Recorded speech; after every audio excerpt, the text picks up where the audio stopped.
What is up, guys, and welcome back to another video. And today we're going over 5 wrestlers Vince McMahon didn't believe in, but they proved him wrong.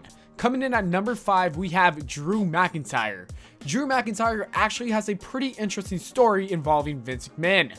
Initially, Vince McMahon was really high on Drew McIntyre, actually giving him the character of the Chosen One on SmackDown. Drew McIntyre had the look that McMahon loves, therefore he received a push upon his debut. Unfortunately, he was not ready for the push at all that was ahead of him. He underperformed and Vince McMahon just lost interest in him. McIntyre was then demoted to 3MB as an absolute jobber and joke of a character. This is where he decided he wanted to leave WWE and get better. He did exactly what he set out to do, becoming a great wrestler and really good on the mic. McIntyre has come back and is currently in NXT dealing with an injury, and I can tell he's going to be a big deal on the main roster. I hope he starts a feud with Jinder Mahal, obviously defeating him because Jinder is actually a pretty good heel who will get him over. Number 4, Cody Rhodes. I've always believed that Cody Rhodes was absolutely WWE superstar material, but for whatever reason, Vince McMahon did not agree with that and Rhodes was never properly pushed to the main event.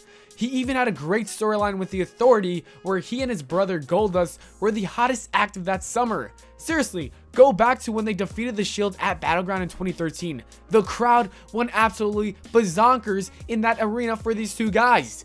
Anyways, Cody Rhodes was given a pretty good gimmick as Stardust, but the creative team never allowed him to have an input in his gimmick or stories. I think this is idiotic because Rhodes is super creative and he can make anything work. Regardless, Rhodes and the Young Bucks are attempting to have an indie show and expect to sell 10,000 tickets. This guy's proving Vince McMahon wrong by revolutionizing the business.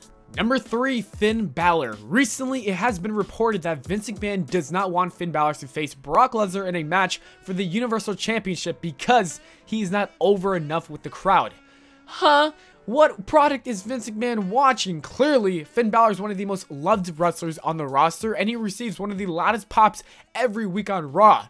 Balor has been retaliating to these statements by going on Twitter and trolling Vince McMahon. He has been constantly posting tweets about him not being over, and it is hilarious. He also retweeted a poll which asked who we want to see Brock Lesnar face for the Universal Championship, and Finn Balor is leading the poll with 61% of the votes, therefore proving to Vince McMahon he is indeed over.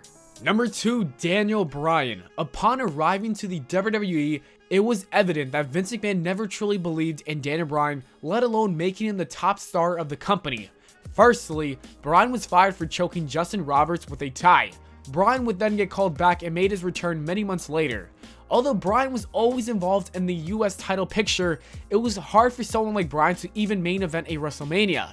Thankfully, the fans absolutely adored Daniel Bryan, which is the main reason for his success.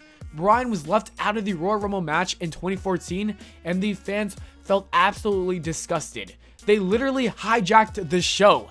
As a result, the fans practically forced Bryan into the main event of WrestleMania 30, and he even captured the WWE World Heavyweight Championship. And number 1, CM Punk. Similar to Daniel Bryan, CM Punk was not the typical look that Vince McMahon envisions as top talent.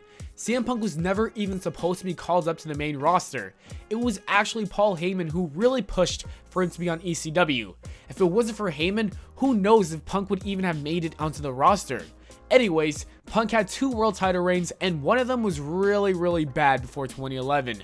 It ended with Orton punting him and taking him off TV. That's it. He literally just got off TV and lost the title. It really didn't make much sense.